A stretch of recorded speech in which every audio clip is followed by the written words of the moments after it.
O sea, esto es una cosa absolutamente común. Ahora, eso está prohibido, a pesar que todos los bancos centrales lo han, o muchos bancos centrales lo aplican. Ahí se produjo un hecho positivo a media, llamémoslo así, que Mario Marcel, el presidente del Banco Central, después de mucho tiempo que se corría con la pregunta con respuesta muy confusa, señaló que era conveniente entrar a actuar en el mercado con la deuda secundaria. Pero para eso se necesita modificar la ley orgánica constitucional del Banco Central y la reforma constitucional, y la Constitución, porque ambos limitan ese tipo de acciones. Entonces tiene una doble importancia a mi juicio. Facilitaría que se disponga de mecanismos financieros fundamentales por el Banco Central y habría que agregar también por el gobierno, porque la salida más correcta, en nuestra opinión, es que tanto el Banco Central como el gobierno tengan todas las opciones a su disposición y las usen o no las usen de acuerdo a lo que estimen conveniente. Y obviamente para actuarlo tienen que hacer de común acuerdo, si no es imposible. Eso en cuanto a la llamada deuda secundaria. Ahora, a la que está en los mercados secundarios. Después está la deuda directa, que son las operaciones que directamente se realizan con el Banco Central. Y ahí es donde Mario Marcel o el Banco Central se pronunció en contra. A pesar que últimamente han salido una serie de pronunciamientos a favor y en contra. En contra se manifestaron, por ejemplo, todos los presidentes, o casi todos, los presidentes del Banco Central después de la dictadura. O sea, el Banco Central Autónomo, podríamos decir. Con la excepción de Roberto Sarper. Así es. Que así admitió hacerlo. Le puso condiciones que son discutibles a mi juicio, pero se pronunció claramente a favor. Y después salió una segunda declaración, que también la publicó el Mercurio, las dos han salido en el Mercurio, en que una serie de personajes, ministros, podríamos decir, de la concertación, senadores de la concertación, que se pronunciaron ahí por actuar en los dos terrenos, lo que es un hecho absolutamente nuevo. Ahora, ¿en qué momento estamos? En que no hay ninguna iniciativa concreta en este momento para modificar la ley orgánica constitucional del Banco Central y menos para hacer modificaciones a la Constitución. Si se produjese eso, se haría un cambio realmente notable. Haría un cambio realmente notable. Pero de eso hablaríamos la próxima semana. En cuanto al precio del cobre, el que tiene las series completas y puede hacer una presentación con un detalle impresionante es Manuel. Entonces, me saco la pregunta con Manuel. Pero en definitiva el cobre ha estado bailando, pero en una tendencia en general a la baja con relación al año pasado. Y a la baja en relación con la cifra de precio del cobre establecida en el presupuesto fiscal y en todas las estimaciones posteriores que ha hecho el Ministerio de Hacienda. Y eso significa disminución de ingresos fiscales. Entonces, entre todas las repercusiones que tiene, obviamente tiene repercusiones después en los ingresos de divisas, etc. Pero ahí la serie completa con un detalle notable está en lo que va a entregar Manuel. Y aprovecho para destacarlo, porque es una información que entrega permanentemente el Banco Central, perdón, no el Banco Central, permanentemente el Senda a todos los que quieran seguir los datos al día. Bien, voy a seguir con las preguntas escritas que hay acá. Voy a juntar dos, de Carlos Marmier y Tatiana. Primero, un comentario, una cita a Chomsky, que dijo hace unos días respecto de la pandemia: estamos frente a otro fallo masivo y colosal del capitalismo neoliberal por bufones sociópatas que lideran el gobierno de Trump. Cuánta razón, dice Carlos. Y luego Tatiana pide si pudieras comentar, Hugo, desde desde el análisis que hizo ayer, el lunes, Camilo Cid, acerca de los resultados nefastos de las políticas de austeridad en épocas de crisis. O sea, después pasamos a otras preguntas que vienen más abajo. Bueno. Sobre esto de primero la cita de Chomsky, ¿no? Es más o menos similar a la que yo di de la Mariana Mazzucato, que es una gran actora actual de los temas económicos, ¿no? Y que sus publicaciones han tenido un gran impacto mundial y que es una gran defensora del papel del Estado en la economía. Ese es el libro que yo puse el nombre, lo puse intencionalmente. El gran emprendedor es el Estado. Y es una defensa del papel del Estado y como muchas de las cosas que destacan como obra, las transnacionales lo han hecho en base a condiciones que el Estado con inversiones le ha creado. Bueno, ahora sobre la... Ayúdame ahí, ¿cuál era la pregunta concreta? Políticas de austeridad. La política de austeridad, así que lo planteó muy bien Camilo Cid el lunes. La política de austeridad, habrá que decir que la política de austeridad se está aplicando también en Chile. Hay una cosa extraordinariamente absurda, que la vamos a ver también la próxima semana, que dentro de todas estas medidas que ha tomado el fisco, ha metido el concepto de reasignaciones del gasto público. Hacer reasignación al gasto público siempre es correcto, porque obviamente siempre va a haber la opción de destinar el gasto público a objetivos mejores que los que se trazó en un momento, o son menos actuales en otro instante, otros pasaron a tener una mayor importancia. Ahora, lo particularmente grave es que esas reasignaciones se han efectuado con inversiones públicas. Y las inversiones públicas es un factor estimulador de la economía extraordinario, que es un efecto multiplicador. Desata el accionar del sector, contribuye a la acción del sector privado, y es lo que permitiría crear condiciones para la etapa que tiene que venir después de que la pandemia quede controlada, que es poder tirar la economía para arriba. Porque como también decía los Camilo el lunes, y lo decía Manuel también el lunes, estamos enfrentados a dos grandes recesiones, a dos grandes crisis, fue la expresión que usó Manuel, o tres crisis habló Manuel. La de la pandemia, pero la crisis además económica, que es de una magnitud colosal. Ustedes ven, yo he citado a varios tipos de declaraciones de organismos internacionales. Todos constatan que la caída de la actividad económica en este trimestre que estamos en curso va a ser extraordinaria, va a ser extraordinariamente grande.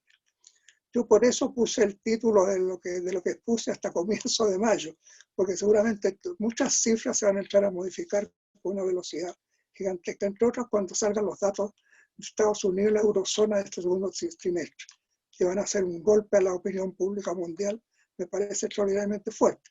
Fuera que empiecen a aparecer datos de otro tipo de países. Brasil es una gran incógnita en este momento.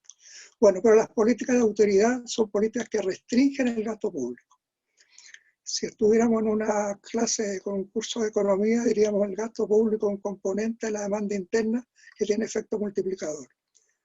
Por lo tanto, cuando se aumenta el gasto público, se aumenta la demanda interna. Cuando se aumenta el gasto público, como tiene un efecto multiplicador, se aumenta más todavía la demanda interna. Que al contrario, cuando se baja el gasto público, se produce el efecto contrario. Las políticas de austeridad han tenido esa característica. El gran ejemplo de política de austeridad son las que se le impuso a los países del sur de Europa durante la década pasada, que tuvo su expresión más brutal en el caso de Grecia, que todavía tiene un nivel de crecimiento extraordinariamente inferior al que tuvo el año 2010, producto de las políticas que se le impusieron, que se le obligaron a aplicar. Ahora, aquí hay otro hecho que es bueno, me parece destacar, también tomando en cuenta ahora la temática internacional que estamos viendo. Un gran defensor de las políticas de austeridad ha sido el Fondo Monetario Internacional. El gran ejemplo para nosotros es Argentina. La profunda recesión argentina que va a enterar 3 años, en buena medida ha sido provocada por las políticas del Fondo Monetario Internacional. Y las políticas del Fondo Monetario Internacional, en síntesis, tenían dos ejes centrales. Uno, la austeridad fiscal, una austeridad fiscal extraordinaria, porque era reducir el crecimiento o sea, terminar con el crecimiento del déficit fiscal absolutamente. Y el otro, una reducción una contracción de las políticas monetarias también extraordinariamente fuerte. Entonces hay ejemplos muy concretos, muy claros de los efectos negativos que la austeridad ha causado a la economía. En Chile, reiteradamente, por las políticas neoliberales, las políticas de austeridad han sido casi una cosa permanente, ¿no?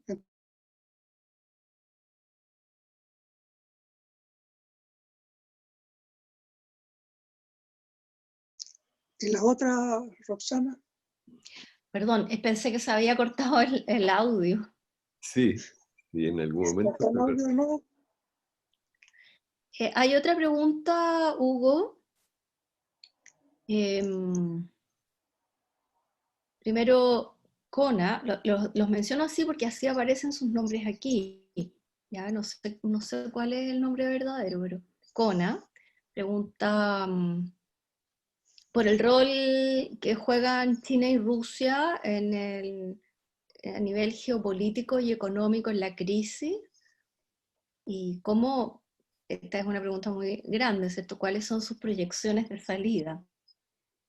Pero luego, aquí hay otra pregunta bastante larga, que tiene una pequeña introducción. RCA la hace.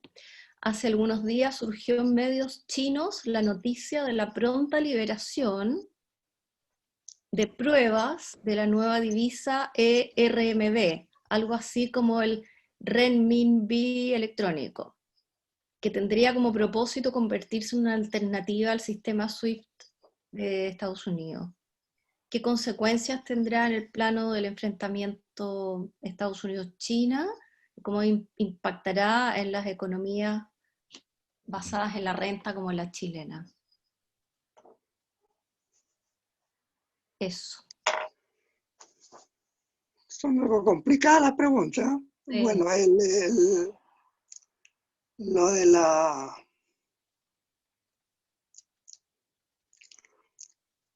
sobre esto del papel de China y Rusia. Yo sobre la salida de la crisis tendría que ser sería un carrilero absoluto, se indicaría un camino para la salida de la crisis. Es una crisis extraordinariamente profunda que no tiene ningún precedente. No tiene ningún precedente. No tiene precedente tampoco con la Gran Depresión, que se dio en condiciones diferentes. Había también una situación diferente, todavía existía el sistema del patrón oro, etc. Pero hay una situación completamente diferente. Entonces, indicar una salida de la crisis, aquí, ¿en qué etapa estamos? Yo le plantearía la pregunta de la siguiente manera: ¿en qué etapa estamos? La etapa que estamos, que no hay ninguna instancia internacional en este momento estudiando una salida de la crisis. Hace unos mes y medio atrás, un conjunto de presidentes, destacados economistas, destacados intelectuales, explicaron una especie de propuesta al Grupo de los 20. Pero el Grupo de los 20 ha jugado un papel prácticamente nulo en la actual crisis, prácticamente nulo. A diferencia del 2008-2009, en que Obama, la verdad, es que usó el Grupo de los 20, Obama fue fundamental para darle al Grupo de los 20 una vida de otro tipo, activa. Y fueron acuerdos del Grupo de los 20 los que después se entraban a aplicar. En este momento no hay ninguna instancia internacional. Entonces estamos en un camino extraordinariamente difícil. Se está dependiendo de la política de los países. Entonces ahí toma importancia los aspectos de las preguntas, el papel de China y Rusia. Son papeles distintos a mi juicio. Papeles distintos. La gran en definitiva, confrontación del liderazgo económico mundial, que está en desarrollo, que no se va a resolver durante este periodo de la pandemia tampoco, que probablemente se necesite varios años todavía para resolverse, es el esfuerzo de China para pasar a jugar un papel cada vez más preponderante en todos los aspectos centrales de la economía mundial. Y al revés, los esfuerzos de Trump, y ahí están todas las políticas que aplica, de tratar de detener ese proceso. En lo cual la expresión más fuerte desarrollada fue la guerra comercial. La guerra comercial tuvo un pacto de salida, una primera fase, mejor dicho, de salida, hace algunos meses atrás. Pero después de eso no ha continuado, no ha habido ningún paso nuevo. Y siguen los mismos gran volúmenes de aranceles colocados por ambas partes, por iniciativa, en primer lugar, de Estados Unidos. Pero ahí eso se pasó desde la guerra comercial a una guerra tecnológica. Y ahí es donde toma importancia la segunda pregunta de este anuncio que acaba de hacer China de crear una moneda virtual. Pero eso es un proceso que está recién en sus fases iniciales. Personalmente no conozco los elementos concretos de la propuesta que se hace. Ahora, evidentemente, si lo que se está buscando es quién toma la iniciativa en materia decisiva desde el punto de vista de la marcha de la economía mundial. Y ahí el que está avanzando es China y el que está buscando detener ese desplazamiento es Estados Unidos. El caso de Rusia, a mi juicio, es más concreto, pero no menor. Rusia tiene una gran influencia en determinadas zonas del mundo y en determinados conflictos mundiales juega un papel en apoyo a determinados países fundamentales, obviamente en primer lugar a Siria, al gobierno de Siria. Y a toda esa zona el papel de Rusia es muy importante. Tiene un papel mucho más activo que Estados Unidos, que era el gran país presente años atrás. Ahí también actúa bastante Turquía. Ahí se da entonces un escenario internacional que es nuevo. Ahí hay una esfera de gran presencia de Rusia. Rusia tiene gran presencia también en el tema del petróleo, que es otro gran tema internacional y que seguramente me imagino que Manuel tratará más detenidamente. Pero lo que hemos visto este año, independientemente que en los últimos días se ha recuperado cierta parte, una caída brutal del precio del petróleo. Y la caída del precio del petróleo es en el fondo, si se ve desde el punto de vista estrictamente económico, un desfase entre demanda y oferta extraordinariamente fuerte. Una oferta gigantesca que en cierta medida la provocó Estados Unidos con su nueva forma de explotación petrolífera. Y una demanda que se contraía brutalmente. Entonces, cuando se produjo esto del precio del petróleo negativo en los futuros de mayo, en el mercado del este norteamericano, eso fue una expresión clara de ese proceso, de los niveles que había llegado. Que en definitiva no había escasez para almacenar petróleo. Entonces se empezó a vender el almacenamiento de petróleo. Entonces ahí se produjo el efecto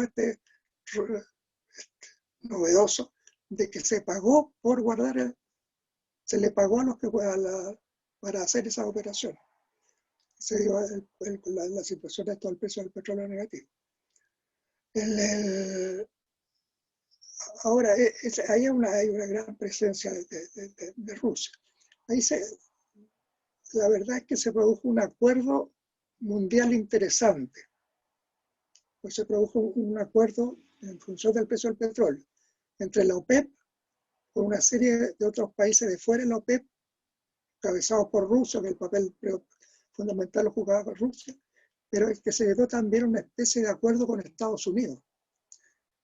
Estados Unidos basó su acuerdo en el hecho de que a Estados Unidos le conviene también que suba el precio del petróleo para impedir que se sigan cerrando sus nuevas explotaciones gasíferas petrolíferas. Entonces, pero ahí ahora, ese acuerdo la verdad no tuvo ningún impacto.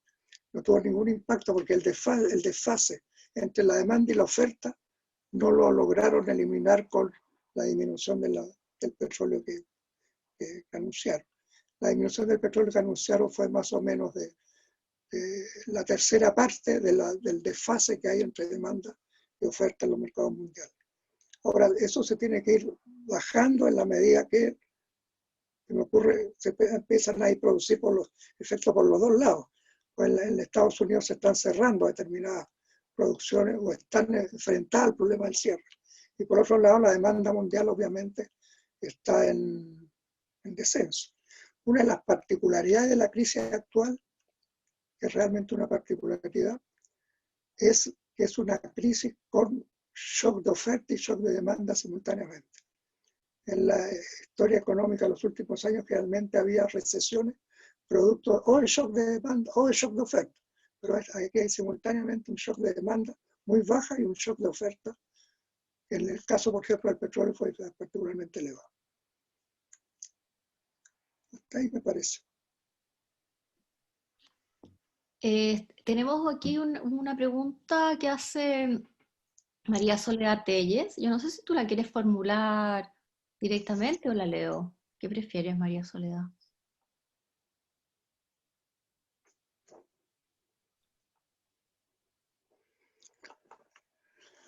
Conectar su micrófono. Léela tú. Bueno. Me quedó partida en Bueno, tres.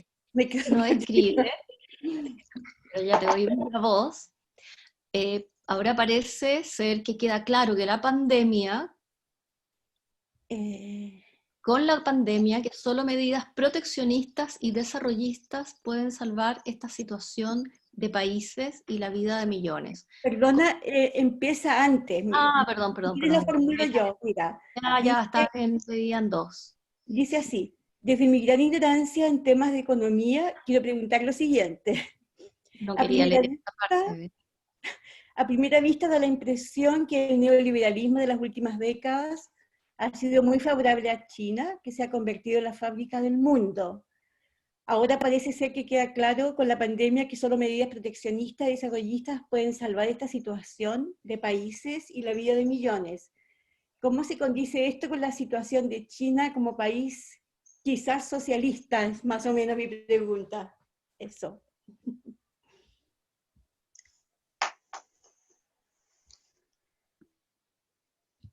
¿Pasamos a ese tema? Bueno,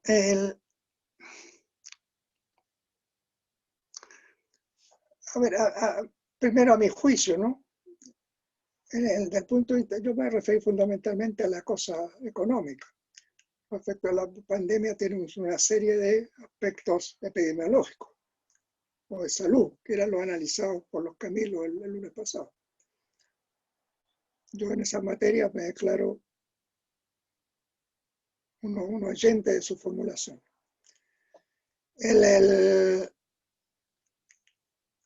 La pandemia tuvo efecto en la actividad económica mundial desde un comienzo, por el hecho de producirse.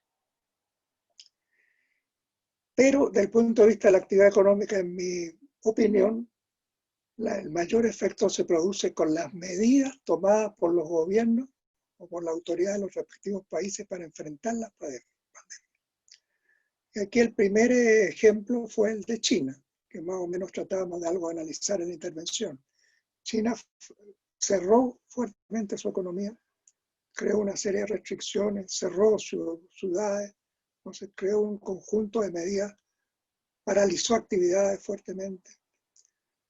Entonces ahí comienza a desarrollarse la otra crisis, que es la crisis económica. La crisis el tema de la pandemia con la crisis económica, por este hecho, estar directamente vinculado. Ahora, aquí siempre va a haber una relación que, a mi juicio, tiene que irse modificándose en la medida como evolucione la primera crisis, la pandemia, en la medida que se logre controlar o manejar. En este momento estamos viendo una experiencia novedosa, ¿qué resultado tiene? Que en algunos países europeos están reanudando actividades. Todavía muy poquito, muy poco. Pero ahora hay que ver qué efectos tiene realmente, si logran manejarlo bien. Hay una experiencia de países más cerrados que lo han hecho al parecer exitosamente.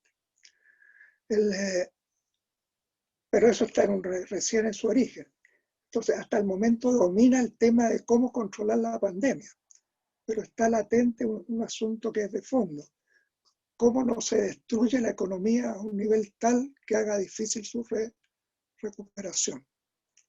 O que superado la pandemia, controlada la pandemia, digamos, no superada. Todo indica que no es posible superarla mientras no aparezca la vacuna. O sea, a lo mejor tenemos que entrar en un escenario nuevo que tampoco conocemos, como no conocemos el actual, tampoco lo conocíamos. El escenario nuevo que va a ser con una pandemia que no va a ser tan contagiosa, podríamos decir, o de tan rapidez de propagación o de activación que la que ha tenido en este momento, que tuvo realmente una expansión mundial gigantesca. Y todavía no conocemos bien los efectos que va a producir en otros lugares del mundo. Pues todavía nos basamos mucho, mi intervención también tiene ese efecto, fundamentalmente con lo que pasa en algunas economías desarrolladas, particularmente Estados Unidos y Europa, que son de las cuales existe más información. Pero escasamente sabemos lo que pasa en China, perdón, dije mal, escasamente conocemos lo que pasa en India, la gran potencia asiática, donde hubo una restricción, se dice colosal, que aparece con un número de fallecidos muy bajo y que parece muy dudoso, pero efectos de otro tipo muestra desplazados de gente de India que produce una serie de efectos en otros países. Pero son todos fenómenos que conocemos muy escasamente. Ahora,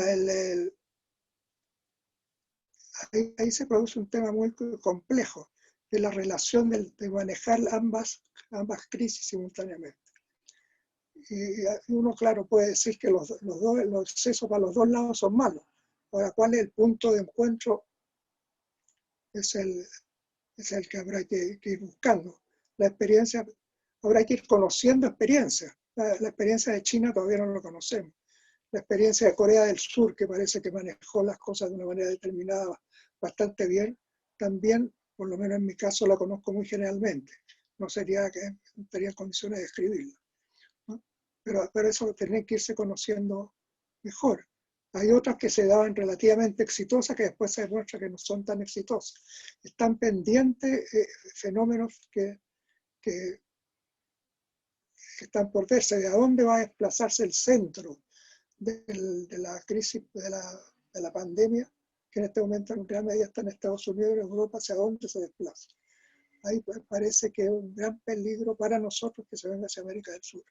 Y ahí la parte sensible de América del Sur es Brasil. Entonces ahí hay una serie de temas que quedan planteados. Hugo, Sí.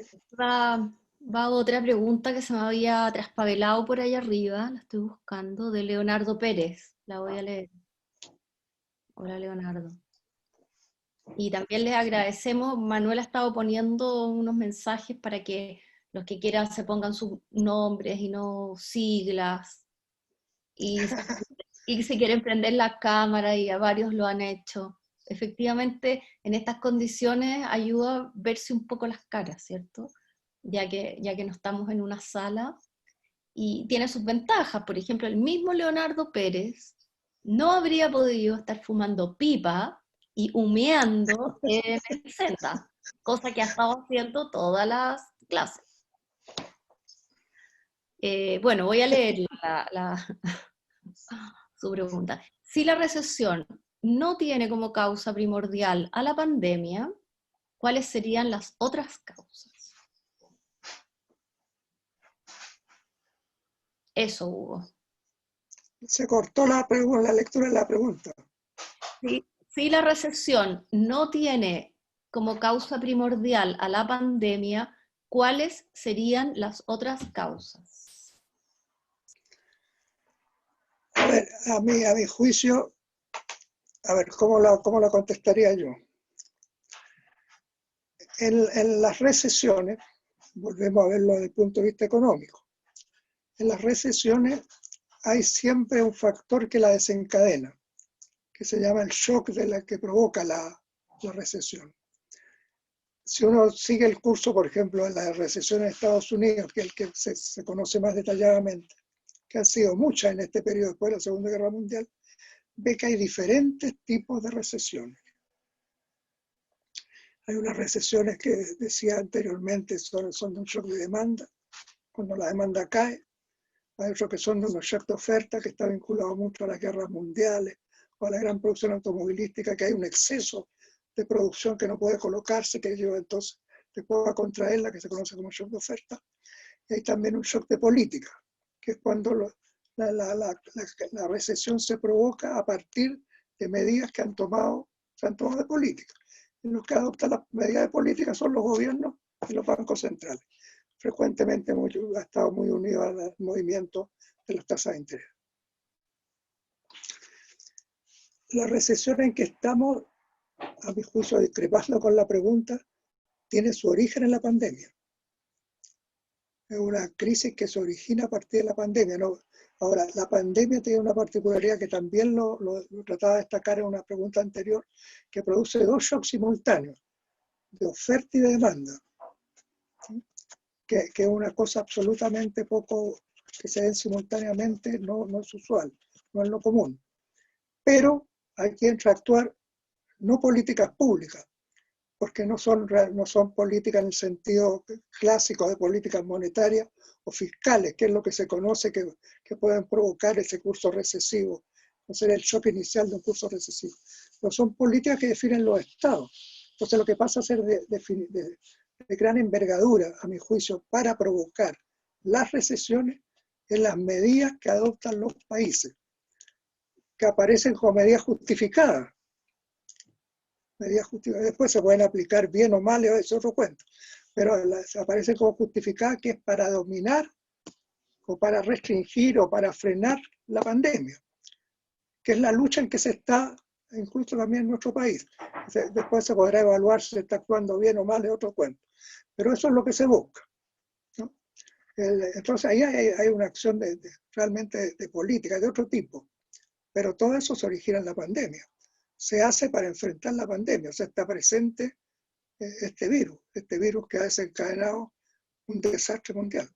Entonces, yo creo que, a mi juicio, por ahí está realmente el origen. Yo no diría que no está la pandemia presente.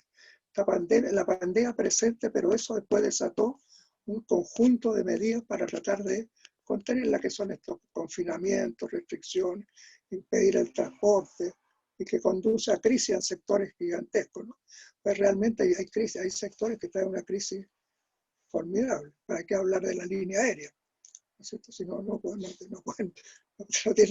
pueden volar, están todas las fronteras cerradas, o tienen escasez de pasajeros.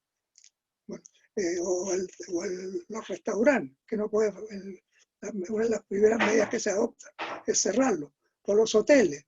Entiendo que de todos los hoteles que hay en Santiago, leí una vez en la prensa, hay 2 funcionando. Pues no tienen público. Entonces, está todos los servicios afectados, la actividad comercial muy frenada, la caída de la actividad económica, la que vamos a ver, por ejemplo, en la próxima semana, en el caso de Chile, se origina fundamentalmente en el sector de los servicios. Ante todo, mejor dicho, sería el sector de los servicios.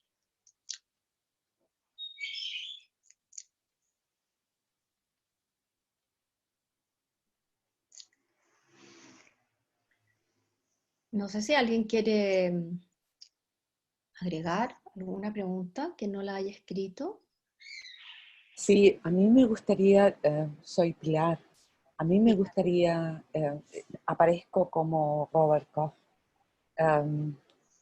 me gustaría hacer una pregunta. Pienso que, si bien es cierto, usted ha nombrado segmentos de la economía como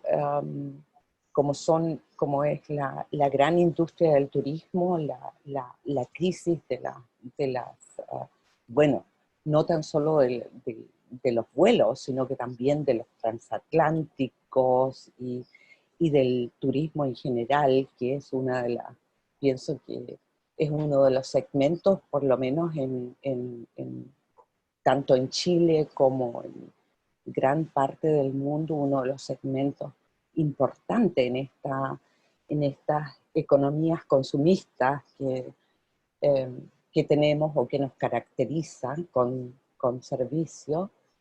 También he descubierto a través de leer la prensa europea fundamentalmente, que una de las grandes preocupaciones del comercio es que, si bien es cierto, las restricciones se están levantando con esta pandemia en gran parte de Europa, discretamente la gente va hacia los malls o los grandes casas comerciales, pero no compra, no consume, va y mira. Y hay un fenómeno que se ha producido durante el confinamiento en Europa.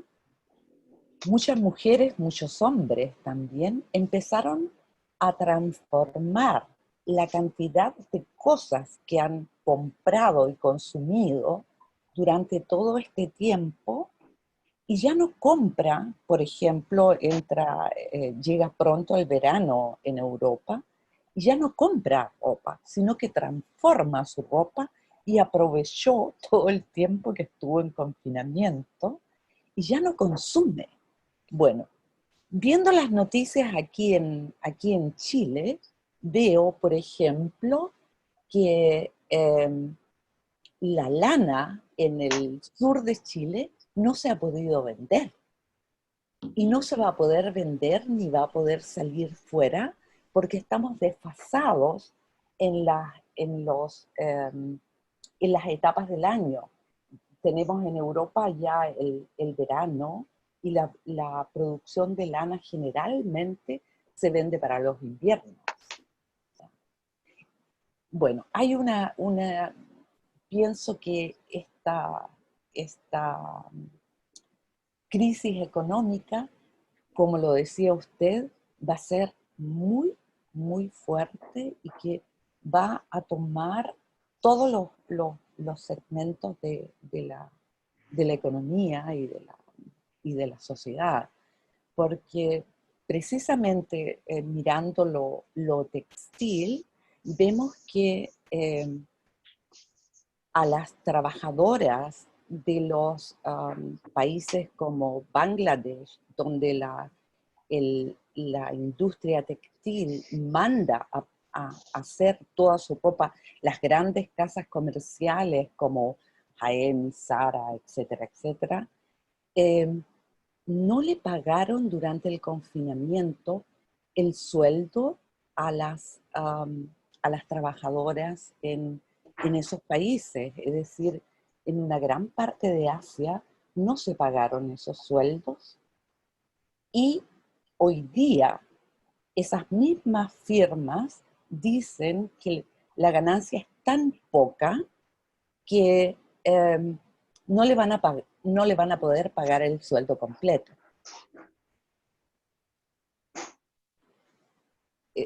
Es más bien una reflexión la que tenía. Gracias. Hugo. Bueno, es una reflexión. Yo creo que es un ejemplo muy bueno de algo que a lo mejor dije yo más complicadamente. Yo hablé de un shock de demanda. Ella ha colocado ejemplos muy buenos de cómo se está dando. Ahora, la verdad es que estamos en una situación nueva que no conocemos. No conocemos. No sabemos bien cómo se va a dar el mundo después de esta pandemia. Resulta difícil imaginarse que restablezca las mismas formas de funcionamiento que tuvo hasta ahora. Ayer se produjo un hecho que es espectacular. Un gran financista norteamericano, Buffett, dijo que había vendido todas sus acciones en las líneas aéreas. ¿Qué pasó en el mundo? Cayeron las acciones de las líneas aéreas por todos lados.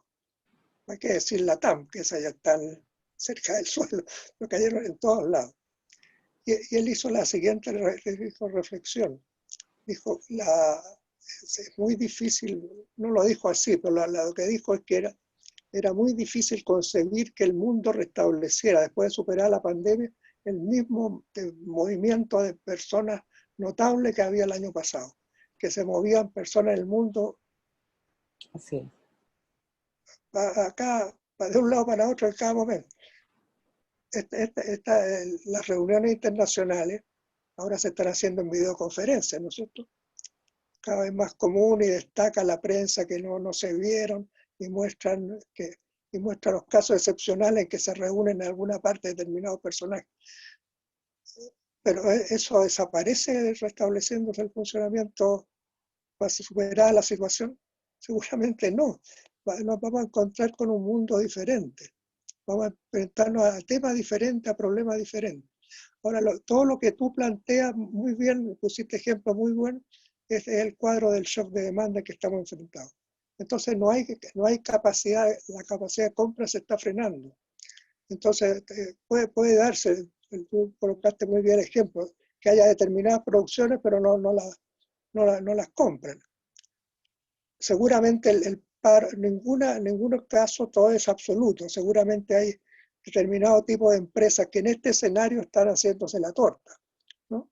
Porque pasan a cubrir determinadas necesidades que son imprescindibles. Ahora, desde el punto de vista mundial, ha habido unos esfuerzos bastante grandes que se han hecho, que si no se hubieran hecho, no sé cómo lo estaríamos defendiendo. Más o menos hasta ahora, no estoy haciendo un pronóstico a futuro, hasta ahora por lo menos la cadena fundamental de alimentación mundial se ha mantenido, no se ha cortado. Y eso lo vemos nosotros, aquí en general no hay problema para alimentarse, habrá problemas de plata para comprar, habrá dificultades de ir al supermercado o no ir, o habrá las zonas con restricciones de tal y cual tipo. Pero la cadena alimenticia no se ha frenado. Y ese es un mérito de cómo se ha manejado toda esta situación. Esa también es una decisión política, en definitiva, ¿no? Porque ahora hay un asunto evidente que todos lo comprendemos fácilmente. Si se frenara la cadena alimenticia, ¿cómo funciona la cosa? ¿Cómo funciona la cosa? Seguramente hay restricciones a determinados productos, sin ninguna duda. Como va a haber exceso de otros que seguramente algunos van a tener hasta que votar por falta de consumo. Hay determinados, por ejemplo, ejemplos de productos aquí mismo en el país que no han podido salir para afuera por restricciones de transporte. Yo conozco ejemplos de acciones de las poblaciones de determinados lugares que impidieron el transporte para que no entraran vehículos a la zona donde ellos viven, o porque no transitaran por esos lugares, con lo cual no pudieron salir las producciones de determinadas zonas del mundo, o sea, de determinadas zonas no del mundo, del país. En Chiloé, pues, el caso que estoy hablando. Pero hay o sea, las reflexiones que tú haces pinta bien el cuadro que estamos. Y eso es lo que tú ejemplificaste, es lo que yo dije, que hay un shock de oferta y de demanda simultáneamente. Hay una disminución en la demanda y una disminución en la oferta al mismo tiempo.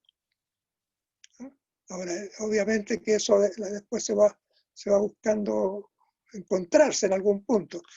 Ahora, ¿cuál es ese punto? Aquí es donde entra a influir mucho este fenómeno de la pandemia, porque mientras no se controle la cosa básica o el desarrollo tan fuerte que tiene la pandemia en este momento, todo tipo de limitaciones de actividades es imposible concebirlas. Entonces, ahora estamos realmente, a mi juicio, se está experimentando con el funcionamiento de determinadas actividades.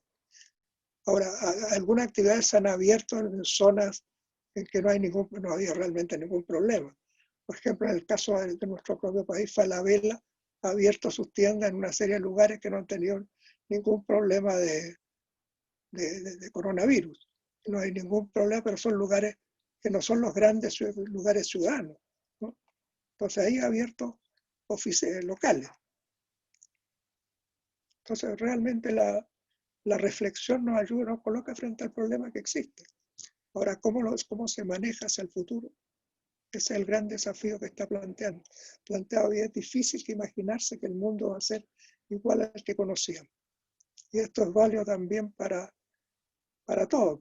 O sea, como Senda tenemos que desarrollarnos más por esta línea digital si queremos tener algún grado de presencia, si no nos salimos. Si nosotros no hubiéramos abierto este camino digital, que es lo que estamos haciendo con la colaboración de ustedes, podríamos tener cualquier reflexión, pero no podríamos transmitirla. Nuestro papel como centro de estudio es tratar de plantear los estudios que hacemos.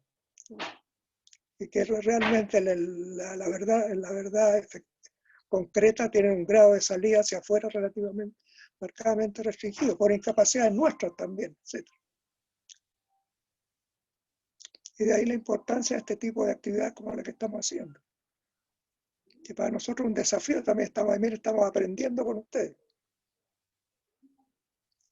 A pesar de la edad que tenemos, estamos tratando de aprender.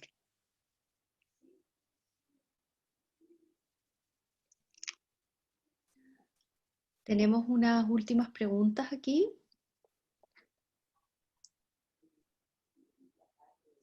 Constanza Venega, que prendió su cámara hace poco.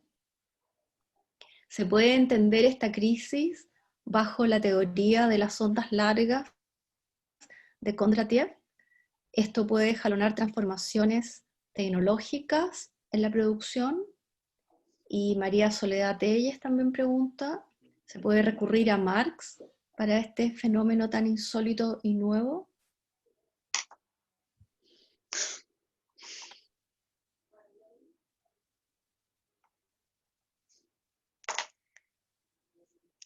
¿Y qué quieren? ¿Que yo conteste eso? Hugo, la palabra.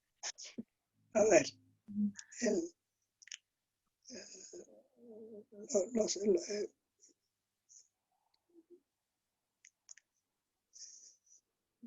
realmente no me había planteado la pregunta que se hace, pero es un buen tema de meditación. Si en este curso los ciclos largos puede influir en lo que estamos viendo, seguramente sí, pero realmente no es un tema que yo haya reflexionado, no me siento capaz de entregar alguna explicación.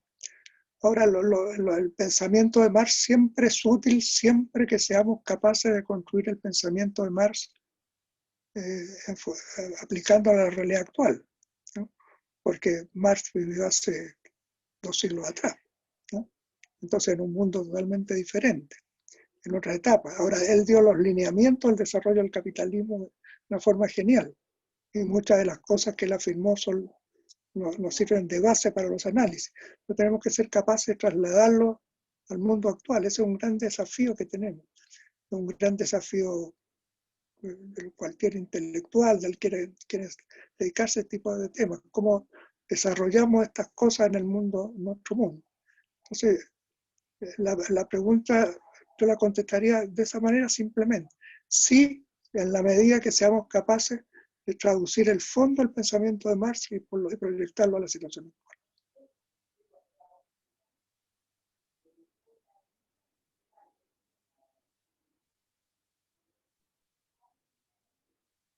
Y tenemos una nueva pregunta de Leonardo Pérez, que la voy a leer. Y tal vez ya vamos cerrando con esto la sesión. Los países que han enfrentado seriamente la pandemia han invertido cerca del 20% de su Producto Interno Bruto. Chile no podría utilizar fondo de reserva y alcanza con lo que queda del fondo de reserva. Hugo. Una pregunta muy buena, también para la próxima semana, porque es el tema de la próxima semana. Ahora, pero para contestarlo en términos generales, el nivel real de gasto que se ha hecho en el país no es todavía significativo.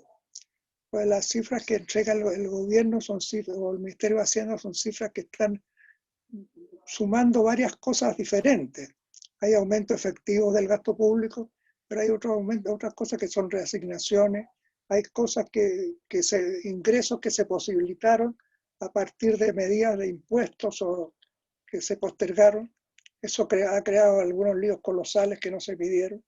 Por ejemplo, una situación que está planteada en este momento es la situación de las municipalidades.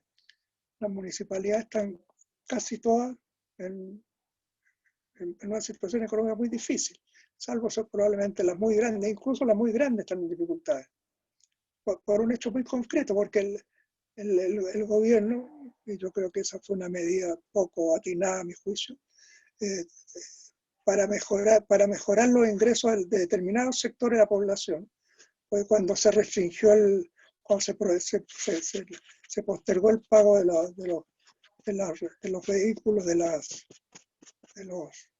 la actualización de los vehículos, como se postergó ese pago, se benefició una capa de la población que no es la más golpeada por la crisis, precisamente en un gran sector. Los permisos de circulación. Claro, los permisos de circulación. Eso se postergó, pero esos son ingresos municipales. Cuando se posterga el pago de las contribuciones, son ingresos municipales. Entonces el gobierno se movió en función de restringir, o sea, de generar mejores traspasos, en el fondo traspasó recursos a empresas o a personas en función de los permisos de circulación se postergaron, los pagos, una cuota de la contribución se postergó. Entonces la municipalidad está en dificultades muy grandes y ahí el gobierno no se ha colocado, no se ha puesto. Ahora, desde ese punto de vista, el nivel del gasto público, a mi juicio, ahí a ver si somos la próxima semana más capaces de plantear los números. No lo aseguro, pero podemos hacer el esfuerzo, por lo menos acercarnos. Ha sido relativo, mucho menor de lo señalado. Ahora, eso quiere decir, ahora, aquí del punto de vista del uso, porque parece que en ese sentido se dirigía la pregunta, del uso del fondo soberano del país prácticamente se ha usado muy poco. Si no me falla la memoria, pues se lo voy a contestar de memoria, me parece que se han usado más o menos 5.000 millones de dólares. Parece, 3.500, pues se usó una cantidad el año pasado y otra se usar el año pasado. Me parece que el año pasado fueron 2.000 y tanto, y este año se proyecta usar 3.000. Pero los fondos soberanos son 20 y tantos mil millones de dólares, o eran, que en este momento deben quedar, no sé cuánto, 17, 16 mil millones de dólares, no una cantidad pequeña. Ahora, la política que está siguiendo el gobierno es de no gastar, de frenar el gasto público. Yo creo que realmente el tema que habría que transformarlo en un tema de masa de discusión, esto que es este ingreso de emergencia que se va a dar, porque un ingreso de emergencia realmente miserable, y que por lo demás empiezan a disminuir lo que es el primer mes en los meses siguientes. Y se ha llegado a la situación absurda que este recurso que tiene que entregarse de urgencia a las personas obligan al Congreso a rechazar los montos propuestos porque son realmente insignificantes, pero el Ministerio de Hacienda o el gobierno insiste en que eso es lo que pone y punto. Ahora, realmente se le requeriría, me parece que esa es la dirección de la pregunta, yo coincido con eso, se requería un esfuerzo de gasto mayor y los fondos soberanos también deberían gastarse en mayor medida.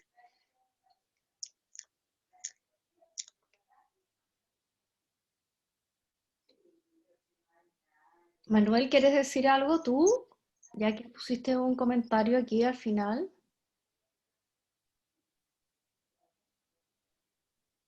No se escucha, está sin micrófono. Solamente, bueno, agradecer a todos su participación. Creo que es muy bueno que participen más. Eso es una cosa positiva. Y bueno, es complicado el tema en que estamos. El día viernes vamos a abordar algunas de las cosas que aquí se han preguntado, la próxima semana también. Recordábamos algunos de los puntos destacados de excelente exposición de los dos doctores, Camilo, el lunes. Y creo que es muy importante eso que ellos dijeron, que no se trata solo de gastar más, sino que aunque hay que hacerlo, sino hacer ahora las reformas que se han venido postergando. En el caso de salud, dijeron ellos, evidentemente no entregar más recursos a las ISAPRES, sino recuperar el 7% que hoy se apropian para hacer políticas públicas.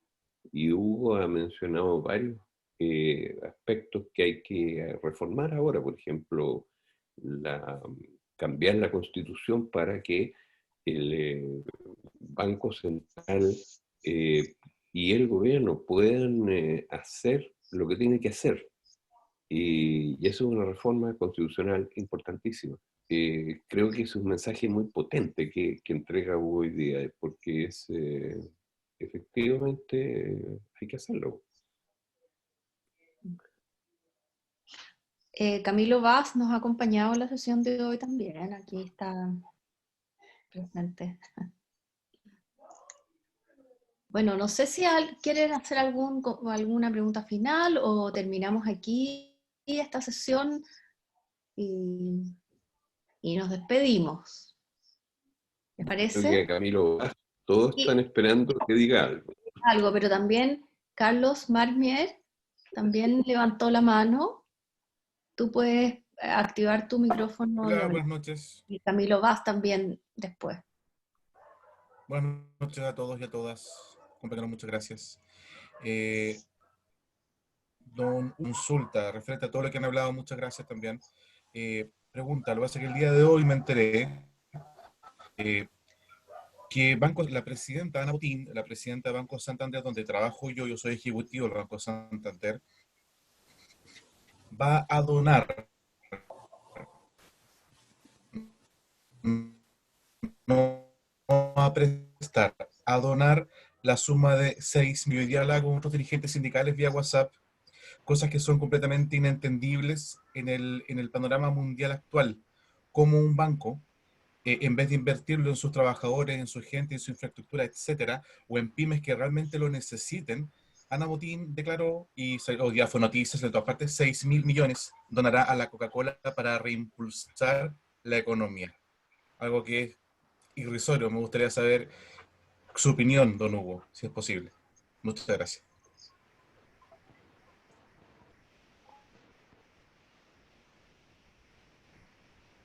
Hugo. Bueno, yo una noticia que no conozco, me estoy informando por lo que decían, es una cosa que realmente llama la atención, pero demuestra, yo creo que llegamos a un tema, cómo tenemos que empezar a discutir o a participar, se entra a participar en la discusión de las cosas que están en debate. Aquí seguimos con una limitación, que frente a los grandes temas no hay pronunciamiento fuerte desde el punto de vista ciudadano. No me estoy refiriendo a movilización, que esa ha existido, ha sido fuerte, pero frente a los grandes problemas en debate no hay pronunciamiento. Se entregó, por ejemplo, en los días pasados una propuesta por 5 senadores que transforme el sistema de pensiones, en la cual se recoge varios de los planteamientos que nosotros como SENDE hemos efectuado, y particularmente Manuel ha efectuado. Pero no hay reacción pública frente a esos hechos. Entonces domina todo el lenguaje oficial, o el lenguaje de los medios de comunicación, que esa propuesta es populista, que es anticonstitucional, que técnicamente está mal armada, ¿no? Que no toca problemas de fondo, cuando realmente plantea problemas de fondo, es popular y no es populista, toca el problema constitucional de fondo. Pero tenemos que entrar más al debate. Por eso, si hay temas como este de la plata que le entregan a Coca-Cola, son los trabajadores de donde están saliendo los recursos los que deberían, a mi juicio, pronunciarse. Y yo entiendo lo que se ha dicho como una denuncia, ¿no? Y es muy bueno que se haga esa denuncia. Pero la denuncia tiene que salir de esta... Ahora no podemos hablar de 4 paredes, ¿no es cierto? Es algo más amplio porque se está transmitiendo digitalmente. Pero hay que tirar estas cosas para afuera. Está todo ese Cencosud, que es otro escándalo que está planteado en estos días, ¿no es cierto?, que reparte dividendos y por otro lado recurre con otra empresa, hace un juego, porque pide para empresas que no son las que se benefician de la utilidad de recursos con cargo al programa del empleo. Pero en definitiva saca unos 90.000 millones de dólares para afuera, seguramente para pagar deudas. Cencosud es una empresa que tiene grandes problemas de deuda. Porque obviamente los que reciben la mayor parte de los 90 millones son los Pullman, que tienen me parece más o menos el 60% de las acciones, o sea, de los 90 reciben 50 y tantos mil millones de dólares. Pero están endeudados por los negocios malos que hicieron en Colombia y fundamentalmente en Brasil.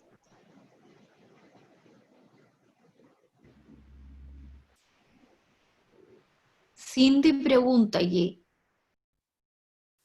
Bueno, Isabel, nos vemos el viernes. Se retira Isabel y agradece la excelente exposición de don Hugo Facio. Y Cindy pregunta a Hugo qué opina sobre el recorte a bomberos. Además, por lo demás, no sé si lo viste, Hugo, acaba de hacer el jefe de los bomberos, negoció con el ministro Briones y ya llegaron a acuerdo, que no se les va realmente a recortar, sino que eran recursos que no habían gastado en realidad. ¿Ya? Entonces se produjo ahí una negociación, un acuerdo, estaban contentos los bomberos, ya no van a tocar la sirena hoy, parece. Pero también, luego de que tú respondas sobre lo de los bomberos, Hugo, Camilo Vaz también había pedido decir algo, entiendo. Demos la palabra a Camilo. Yo lo de los bomberos me sumo al sentido de la pregunta. Camilo. No se escucha, no se escucha.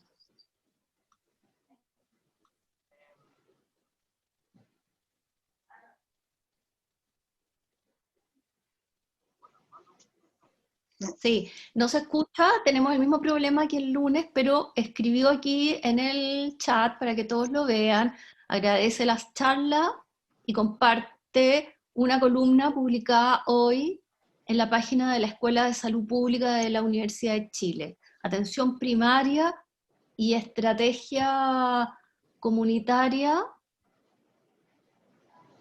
Atención primaria y estrategias comunitarias para salir fortalecidos de esta crisis. Y está el link ahí.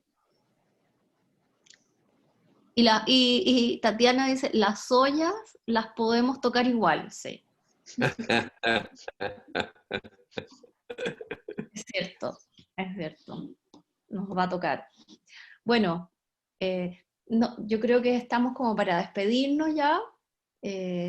Son las 8:20 y muchas gracias a Hugo por esta clase de conversación y a todos ustedes ya Manuel lo dijo, para todos Senda es muy importante tener esta escuela en estas condiciones y les debo decir que ha sido muy emocionante para todos nosotros, ya nos hemos reunido, lo hemos conversado, ha sido emocionante poder, con todas las dificultades y falta de experiencia que tenemos, poder estar con ustedes aquí, así que les agradecemos mucho y los esperamos el viernes un poco después de las 6, cuando Manuel nos dé conexión, pero además vamos a tener clase, la sesión le toca a Manuel, así que va a tener que hacer, además de conectarnos, hablar.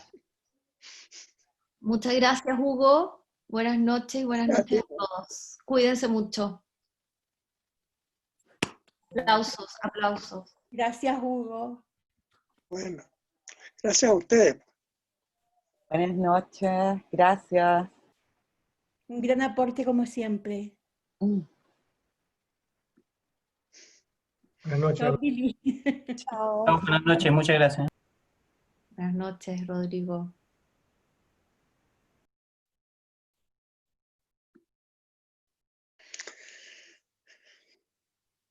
¿Cómo se hace? Hay que ponerse en su propia imagen y ahí hay, no, abajo de todo, dice salir de la reunión.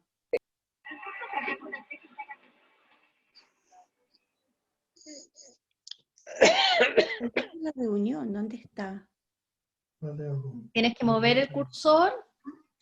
yo tengo abierto el parlante. Voy a quedar hasta el final. ¿No lo encuentra? María Soledad. Ahora sí. Chao. Chao. Chao. Buenas noches. ¿Salí? No, estoy ahí. No. Estoy ahí todavía. Ahora.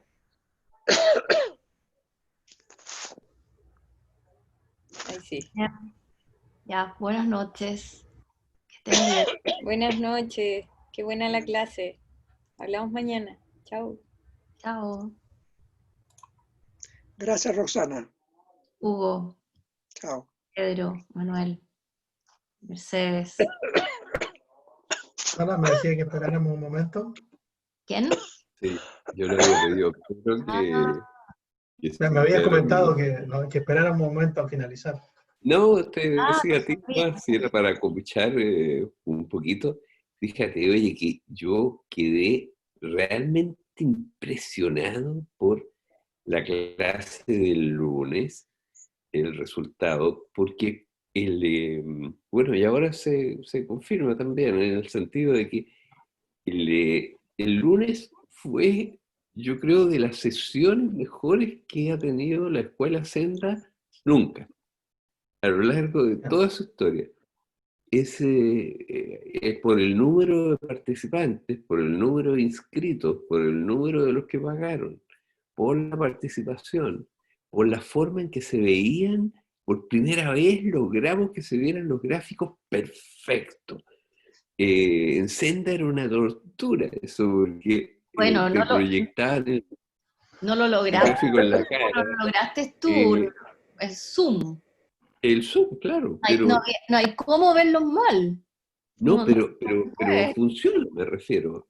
No, claro, sí, me refiero. Al Y además, ponerla, que se vea la pantalla, se ve la presentación en la gente, Sí, ¿verdad?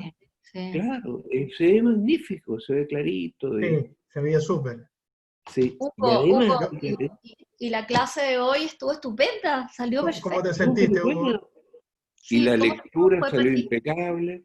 Tienes que mandarme, Hugo, el texto que leíste ahora, Sí. Usted porque lo lo grabó, ponemos pues. en... ¿Ah? Usted lo grabó, pues. Sí, No, pero pero tú lo tienes escrito, Hugo. claro, Sí, yo sí, creo sí. que es bueno ponerlo escrito, Tengo que corregir porque un par de errores que había, ¿no? Porque eh, decía 2019 en vez de 2009. Un par de errores en el texto que hay que corregir.